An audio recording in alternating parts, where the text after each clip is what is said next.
Nggak jauh dari tempat kediaman kakek tadi, Harry ngeliat temennya Dion tengah terikat di sebatang pohon. Di situ Dion teriak minta ampun, kesakitan karena tengah dicambuki oleh seorang putri berkebaya hijau. Lalu si Harry pun minta tolong sama si kakek. "Kek, tolong lepasin teman saya, kek." Lalu si kakek itu ngomong, "Saya nggak ada perjanjian sama perempuan itu." Assalamualaikum warahmatullahi wabarakatuh. Terima kasih kalian sudah mengklik video ini. Di video kali ini saya akan membawakan sebuah kisah pengalaman pendakian yang dialami oleh Harry bersama temennya ketika naik ke Gunung Merapi, di mana salah satu temennya di sepanjang pendakian itu ngetapel sembarangan. Apa saja yang ia temui, ia ketapel. Akhirnya tengah malam Dion ditarik masuk oleh makhluk lelembut di tempat itu. Dia sempat diikat, disiksa, bahkan sampai membuat Dion menjadi trauma berat. Penasaran dengan kisahnya? Tanpa berlama-lama, langsung saja kita masuk ke videonya.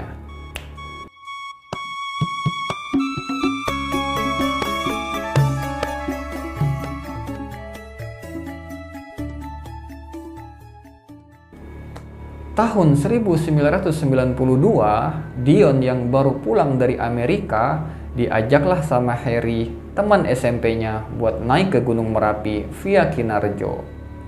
Sebelum pendakian, malam harinya mereka mampir ke rumah Mbah Marijan buat minta izin. Di situ Mbah Marijan nyaranin agar naiknya besok pagi saja, karena kalau jalan pada malam hari itu sangat berisiko. Nah, di situ Mbah Marijan ngeliatin ke arah Dion, karena di lehernya Dion itu dia menggunakan kalung dari ketapel yang terbuat dari besi.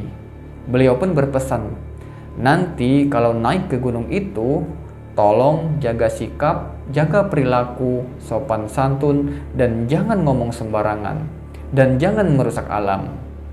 Singkat cerita, keesokan harinya berangkatlah Harry sama Dion dan dua orang temannya lagi, Warno sama Timan, naik ke gunung itu. Nah, di sepanjang perjalanan ini, Dion nembakin apa saja yang ia temuin. Mulai dari pohon-pohon, daun-daun, sampai nyariin hewan-hewan yang ada di sekitar itu buat dijadiin sasaran tembak dari ketapelnya. Nah, di situ Harry sempat ngomong, "Yon, janganlah ngetapel sembarangan, takut kenapa-kenapa." Lalu Dion pun ngomong, "Tenang aja, nggak apa-apa. Saya juga tahu kok. Dulu juga waktu saya di Amerika lagi naik gunung, main ketapel kayak gini nggak apa-apa kok." Nah, menjelang sore, tibalah mereka di Pasar Bubrah. Mereka pun ngediriin tenda di situ. Pas lagi duduk santai di depan tenda, Dion ngeliat ada seekor burung lagi hinggap di dahan pohon di dekat tendanya tadi. Lalu diketapellah sama Dion burung itu. Jatuhlah burung tadi dan dibiarkan begitu saja. Akhirnya Harry ngomong di situ, "Yon, cari burung tadi yang udah kamu ketapel. Karena kalau hewan sudah mati kamu ketapel, itu harus kamu makan, harus kamu manfaatkan. Nggak boleh dibunuh begitu saja." Akhirnya Dion pun menghiraukan ucapan tadi. Tengah malam, di saat mereka semua tengah tidur lelap, entah gimana kejadiannya, pas pagi mereka semua bangun, mereka kaget di situ. Dion udah nggak ada di dalam tenda. Lalu dicarilah sama mereka di sekeliling tenda. Setelah dicari seharian dan belum ketemu, akhirnya baliklah mereka ke tenda dan berencana untuk menghubungi pihak base camp esok harinya. Pas tengah malam, mereka sedang duduk-duduk di depan tenda, tiba-tiba muncul seorang anak kecil membawa obor dari dalam hutan menuju tenda mereka. Tapi anak itu enggak ngomong sepatah kata pun. Anak itu hanya nunjuk aja ke arah hutan tanpa ada ekspresi sedikit pun. Nah, di situ Harry sempat kepikiran, apakah ini salah satu petunjuk di mana teman mereka berada. Lalu diikutilah sama Harry, anak kecil tadi, masuk ke dalam hutan. Jalanlah Harry terus di belakang anak ini dan sampai menuruni sebuah lembah dan tiba di sebuah gubuk yang terbuat dari bambu. Di situ ada seorang kakek-kakek tengah duduk. Dan gak jauh dari gubuk kakek itu, Harry ngelihat sosok seperti temennya Dion lagi terikat di sebatang pohon.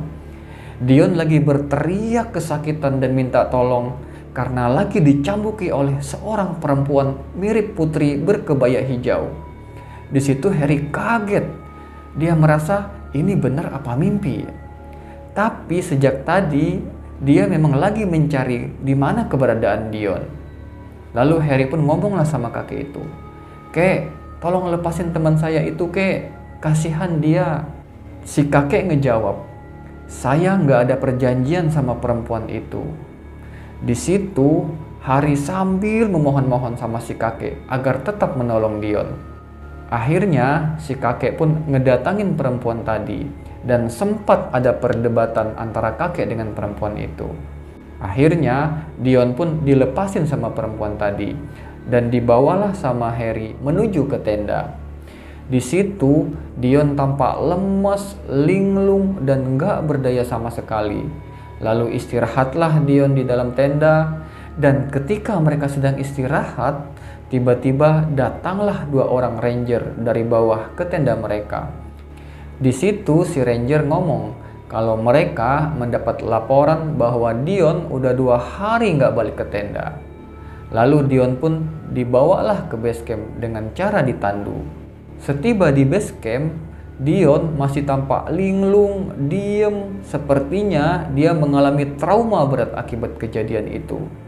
Lalu diantarlah Dion sampai ke rumahnya oleh Harry. Setelah beberapa hari dari kejadian itu, Harry pun mainlah ke rumah Dion.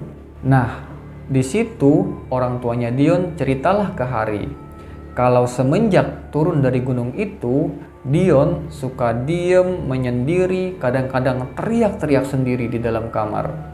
Akhirnya sama orang tuanya Dion dibawalah dia ke seorang psikiater. Nah, oleh psikiater ini, Dion disarankan untuk dibawa ke rumah sakit jiwa. Akhirnya Dion sempat dirawat selama 1 bulan di rumah sakit jiwa itu. Sambil Dion dirawat di rumah sakit jiwa, orang tuanya Dion pun manggillah nih seorang ustadz buat ngobatin Dion. Nah, si ustadz itu ngomong ke orang tuanya Dion kalau orang tuanya Dion ini harus mengadakan acara selamatan selama 40 hari sambil menyantuni anak yatim dan bersedekah kepada fakir miskin. Di situ orang tuanya Dion pun melakukan apa yang disarankan oleh ustadz itu. Nah, setelah orang tuanya Dion melaksanakan apa yang disarankan oleh ustadz tadi, alhamdulillah Dion berangsur-angsur kembali normal dan bisa melakukan aktivitas seperti sedia kala. Oke sahabat misteri, mudah-mudahan kita bisa mengambil pelajaran dan mengambil sisi positif dari kejadian tadi. Dan terima kasih buat kalian yang sudah mensupport channel ini, dan juga jangan lupa ikuti kisah-kisah pengalaman pendakian lainnya. Saya tunggu kalian di sana. Terima kasih sudah menyimak. Assalamualaikum warahmatullahi wabarakatuh.